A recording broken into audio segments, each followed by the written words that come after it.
Hi everybody, Nexia here. For this short story, I want to offer a brief content warning. There are discussions of animal abuse, so for those of you who are not willing to listen to that, I would recommend skipping out on this one. Or alternatively, depending, I might put in timestamps so you can skip those parts. We'll see how it goes. In any case, for those of you who are staying, hope you enjoy the story.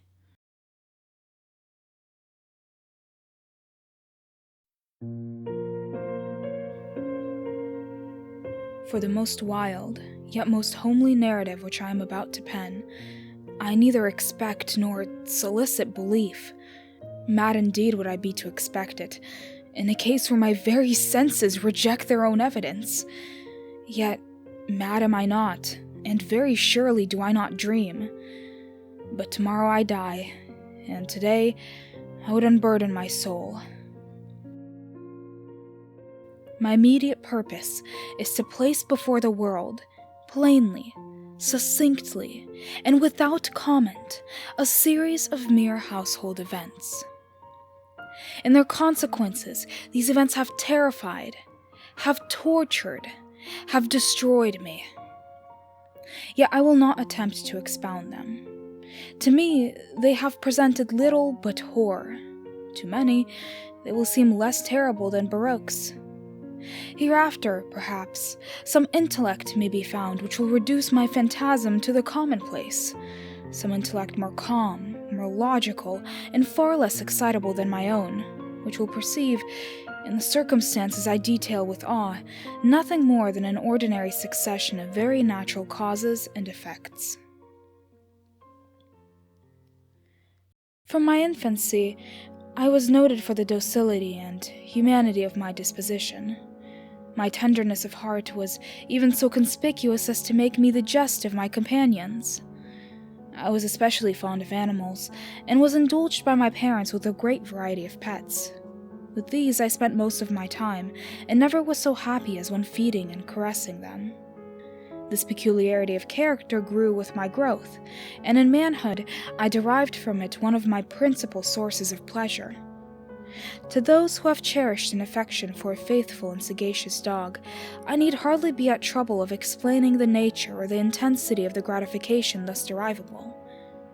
There is something in the unselfish and self-sacrificing love of a brute which goes directly to the heart of him who has had frequent occasion to test the paltry friendship and gossamer fidelity of mere man. I married early, and was happy to find in my wife a disposition not uncongenial with my own. Observing my partiality for domestic pets, she lost no opportunity of procuring those of the most agreeable kind. We had birds, goldfish, a fine dog, rabbits, a small monkey, and a cat. The latter was a remarkably large and beautiful animal, entirely black, and sagacious to an astonishing degree. In speaking of his intelligence, my wife, who at heart was not a little tinctured with superstition, made frequent allusion to the ancient popular notion, which regarded all black cats as witches in disguise. Not that she was ever serious upon this point, and I mention the matter at all for no better reason than that it happens, just now, to be remembered. Pluto, this was the cat's name, was my favorite pet and playmate. I alone fed him, and he attended me wherever I went about the house. It was even with difficulty that I could prevent him from following me through the streets. Our friendship lasted, in this manner, for several years, during which my general temperament and character, through the instrumentality of the fiend intemperance, had, I blush to confess it, experienced a radical alteration for the worse. I grew, day by day, more moody, more irritable, more regardless of the feelings of others. I suffered myself to use intemperate language to my wife. At length, I even offered her personal violence. My pets, of course, were made to feel the change in my disposition. I not only neglected, but ill-used them.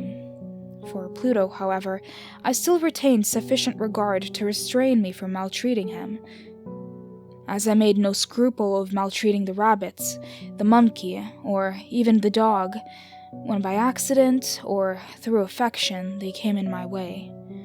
But my disease grew upon me, for what disease is like alcohol, and at length even Pluto, who was now becoming old, and consequently somewhat peevish, even Pluto began to experience the effects of my ill temper. One night, returning home, much intoxicated, from one of my haunts about town, I fancied that the cat avoided my presence. I seized him, when, in his fright at my violence, he inflicted a slight wound upon my hand with his teeth. The fury of a demon instantly possessed me. I knew myself no longer.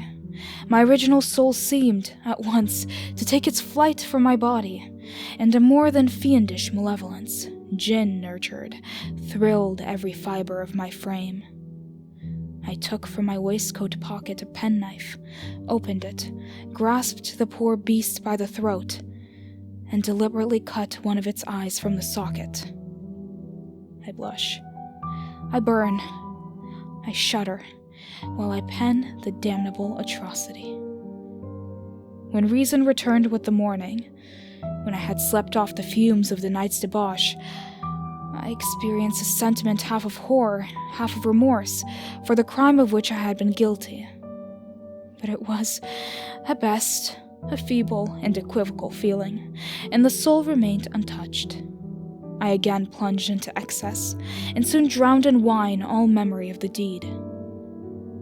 In the meantime, the cat slowly recovered. The socket of the lost eye presented, it is true, a frightful appearance, but he no longer appeared to suffer any pain.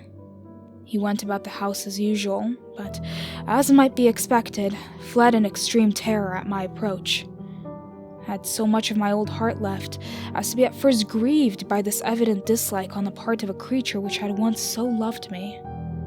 But this feeling soon gave place to irritation, and then came, as if to my final and irrevocable overthrow, the spirit of perverseness.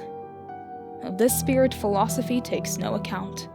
Yet I am not more sure that my soul lives than I am that perverseness is one of the primitive impulses of the human heart, one of the indivisible primary faculties, or sentiments, which give direction to the character of man. Who has not, 100 times, found himself committing a vile or a silly action for no other reason than because he knows he should not? Have we not a perpetual inclination, in the teeth of our best judgment, to violate that which is law, merely because we understand it to be such? The spirit of perverseness, I say, came to my final overthrow. It was this unfathomable longing of the soul to vex itself, to offer violence to its own nature, to do wrong for the wrong's sake only, that urged me to continue, and finally to consummate the injury I had inflicted upon the unoffending brute. One morning, in cool blood, I slipped a noose about its neck and hung it to the limb of a tree. Hung it, with the tears streaming from my eyes, and with the bitterest remorse at my heart. Hung it because I knew that it had loved me, and because I felt it had given me no reason of offense. Hung it because I knew that in so doing I was committing a sin, a deadly sin that would so jeopardize my mortal soul as to place it, if such a thing were possible, even beyond the reach of the infinite mercy of the most merciful and most terrible God. On the night of the day on which this cruel deed was done, I was aroused from sleep by the cry of fire. The curtains of my bed were in flames. The whole house was blazing. It was with great difficulty that my wife, a servant, and myself made our escape from the conflagration. The destruction was complete. My entire worldly wealth was swallowed up, and I resigned myself thenceforward to despair. I am above the weakness of seeking to establish a sequence of cause and effect between the disaster and the atrocity, but I am detailing a chain of facts, and wish not to leave even a possible link imperfect. On the day succeeding the fire, I visited the ruins. The walls, with one exception, had fallen in. This exception was found in a compartment wall, not very thick, which stood about the middle of the house, and against which had rested the head of my bed. The plastering had here, in great measure, resisted the action of the fire, a fact which I attributed to its having been recently spread. About this wall, a dense crowd were collected, and many persons seemed to be examining a particular portion of it with very minute and eager attention. The words strange, singular, and other similar expressions excited my curiosity. I approached and saw, as if graven in bas relief upon the white surface, the figure of a gigantic cat. The impression was given with an accuracy truly marvelous. There was a rope about the animal's neck. When I first beheld this apparition, for I could scarcely regard it as less, my wonder and my terror were extreme. But at length reflection came to my aid. The cat, I remembered, had been hung in a garden adjacent to the house. Upon the alarm of fire, this garden had been immediately filled by the crowd, by someone of whom the animal must have been cut from the tree and thrown, through an open window, into my chamber. This had probably been done with the view of arousing me from sleep. The falling of other walls had compressed the victim of my cruelty into the substance of the freshly spread plaster, the lime of which, with the flames, and the ammonia from the carcass, had then accomplished the portraiture as I saw it. Although I was readily accounted to my reason, if not altogether to my conscience, for the startling fact just detailed, it did not for the less fail to make a deep impression upon my fancy. For months I could not rid of myself of the phantasm of the cat, and during this period there came back into my spirit a half-sentiment that seemed, but was not, remorse. I went so far as to regret the loss of the animal, and to look about me, among the vile haunts which I now habitually frequented, for another pet of the same species, and of somewhat similar appearance, with which to supply its place.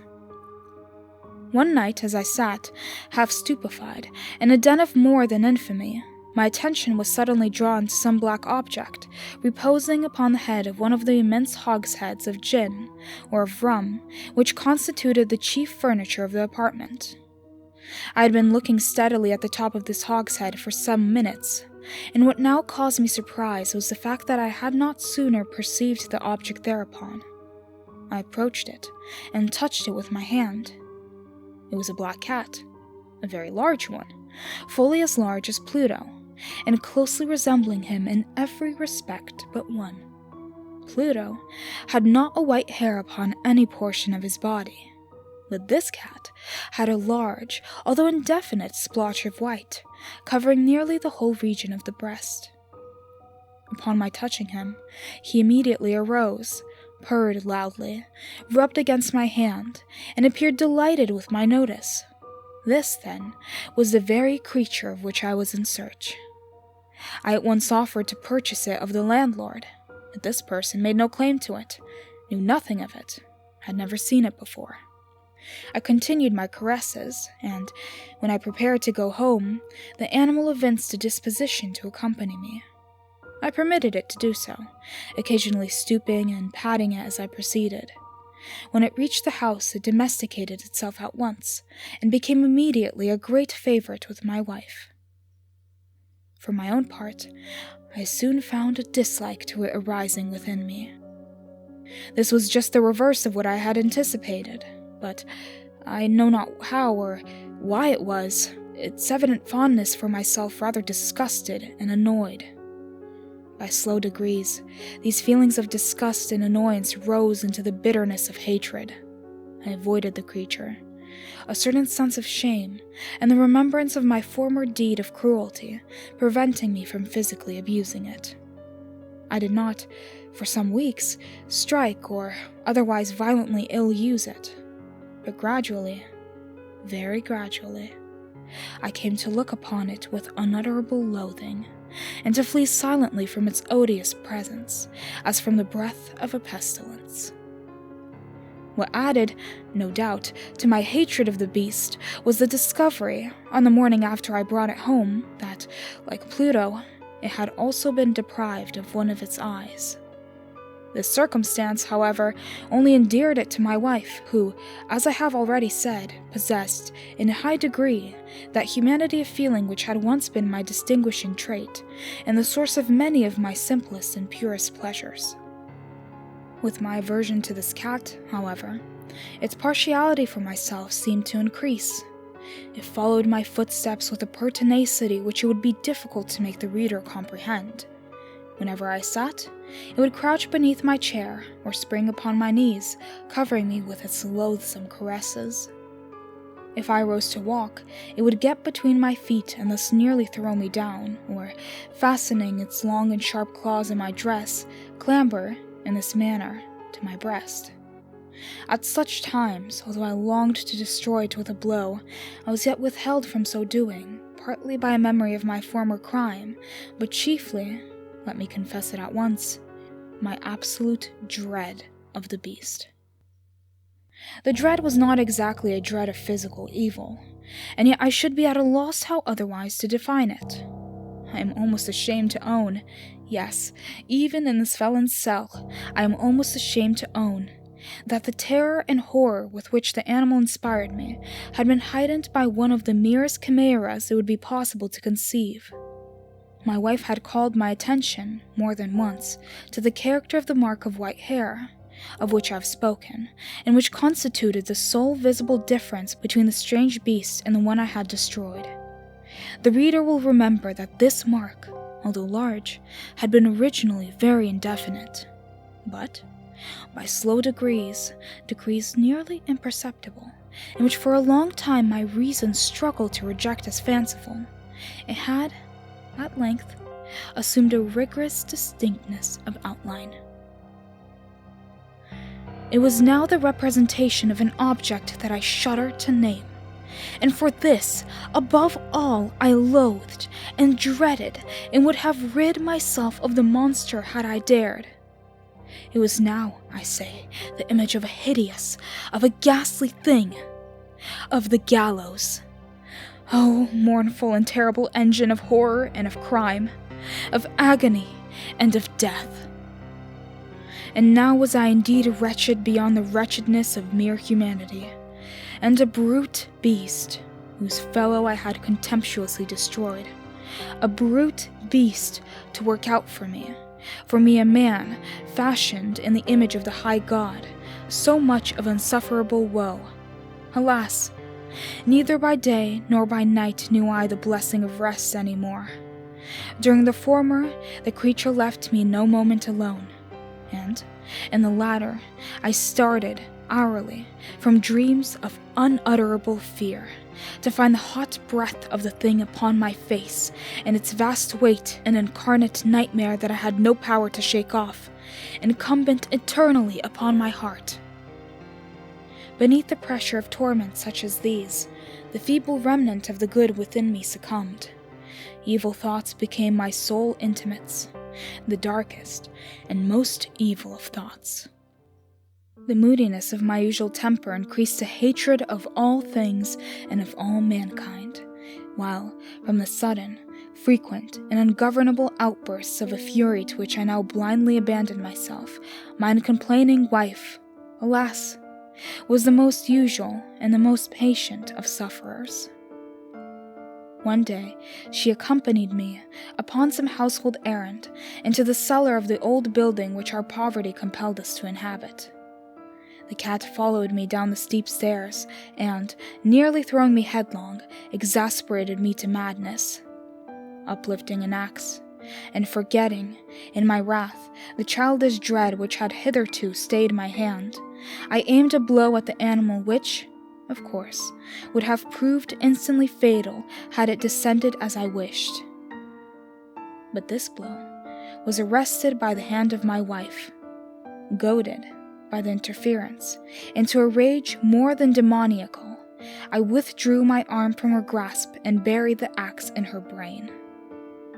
She fell dead upon the spot, without a groan. This hideous murder accomplished, I set myself forthwith, and with entire deliberation, to the task of concealing the body. I knew that I could not remove it from the house, either by day or by night, without the risk of being observed by the neighbors. Many projects entered my mind. At one period, I thought of cutting the corpse into minute fragments and destroying them by fire. At another, I resolved to dig a grave for it in the floor of the cellar. Again, I deliberated about casting it in the well in the yard, about packing it in a box as of merchandise with the usual arrangements, and so getting a porter to take it from the house. Finally, I hit upon what I considered a far better expedient than either of these. I determined to wall it up in the cellar, as the monks of the Middle Ages are recorded to have walled up their victims. For a purpose such as this, the cellar was well adapted. Its walls were loosely constructed, and had lately been plastered throughout with a rough plaster, which the dampness of the atmosphere had prevented from hardening. Moreover, in one of the walls was a projection, caused by a false chimney, or a fireplace, that had been filled up and made to resemble the rest of the cellar. I made no doubt that I could readily displace the bricks at this point, insert the corpse, and wall the whole up as before, so that no eye could detect anything suspicious. And in this calculation, I was not deceived.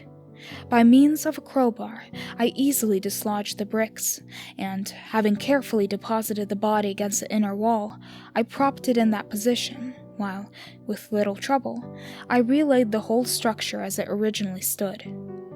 Having procured mortar, sand, and hair, with every possible precaution, I prepared a plaster which could not be distinguished from the old, and with this I very carefully went over the new brickwork. When I had finished, I felt satisfied that all was right. The wall did not present the slightest appearance of having been disturbed. The rubbish on the floor was picked up with the minutest care. I looked around triumphantly and said to myself, "Here, at least, then, my labor has not been in vain." My next step was to look for the beast which had been the cause of so much wretchedness, for I had, at length, firmly resolved to put it to death. Had I been able to meet with it, at the moment, there could have been no doubt of its fate.